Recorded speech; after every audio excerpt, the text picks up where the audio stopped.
washing off my bridal makeup. I'm sure you guys have seen this video. It's going viral across TikTok right now. As a professional makeup artist, my heart was broken when I first saw this video. How embarrassing that would be as a makeup artist. And as somebody who's been in the wedding industry for 15 years, I'm going to give you my personal opinions on the matter. My name is Carrie Beeson. I am a local hair and makeup artist out of Louisville, Kentucky. I've been doing makeup and hair for weddings for the better part of 15 years, and I believe that I am extremely qualified to speak on this situation. Now, the thing that got me in this video, and the only reason I even decided to respond anyway, was the fact that this girl pretty much did this for clout.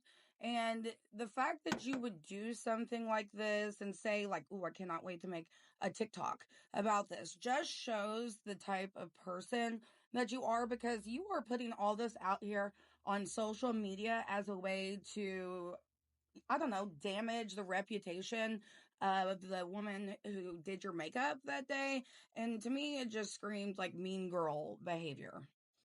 As someone in the beauty industry, you know that you have to have thick skin.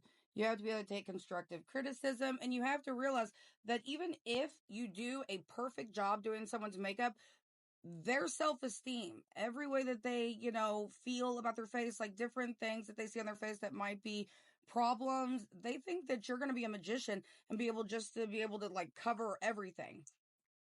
That's not how makeup works, guys. I had a lady once look at me after doing her makeup, and she said, "I still have wrinkles." I told her, "Well, honey, I can go down to the Home Depot and get some spackle, but makeup does not get rid of wrinkles. You can accentuate the positive and minimize the negative, but it is not going to completely de-wrinkle your face." And this isn't to say that makeup can't completely make your wrinkles and your bags look worse. I saw a bunch of people in the comments saying that she actually looked older and more cakey with the makeup, but you have to understand that video that was posted with, it had inside shots, and then she showed you outside shots during like golden hour. And what that's going to do is completely filter your face. Like, that's why photographers use these different times of day to shoot, because naturally you're just going to look better in that lighting. Like, girl, those are not your real friends. Like, who looked at you, that bridesmaid or maid of honor, right afterwards and was like, "You know what you need to do? Go ahead and right before your first look, take all of this off, set up your camera while you're at it so that way you can shoot a TikTok for it. Set up your camera, and then let's go ahead and start over." Like, baby, it takes me 20 minutes just to conceptualize how I want my, like, foundation to look for the day. And the fact that, like, you did not give any indicator to the makeup artist that anything needed to be changed, like, is absolutely crazy. Like, that is your fault. I've stayed over on weddings to adjust anything for a bride, taking off a little bit more of the waterline eyeliner. Freaking a bride started crying, so I stayed to touch up like where, everything had started to, kind of move around a little bit. Like, we are good people, and I'm going to tell you, it is very hard in this industry, and having people go 6 months after you've done their makeup only to try to drag you across the internet. Like, imagine how that would be as a job. Just saying.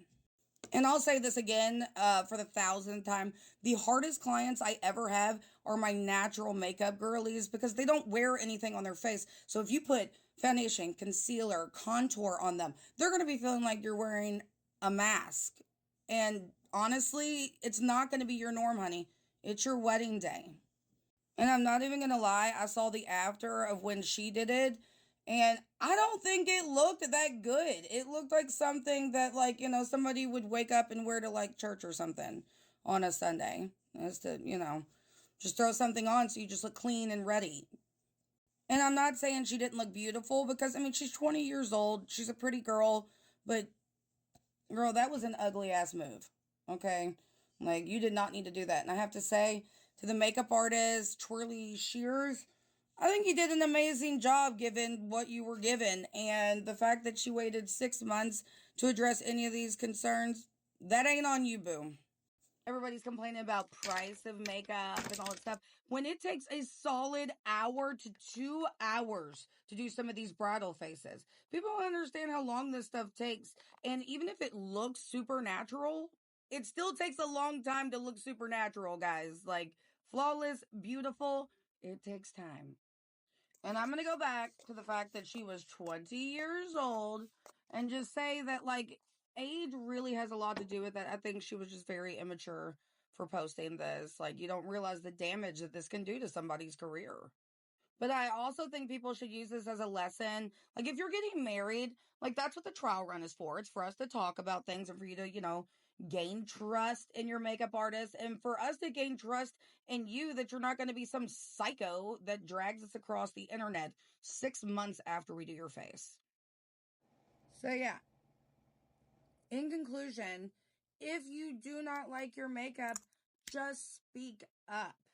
That is what we are here for on your special day, is to make you feel as special and as beautiful as humanly possible while accentuating your positives and minimizing your negatives. But if your main negative is clout chasing on social media and trying to destroy somebody's career, nah, fam, you can do that.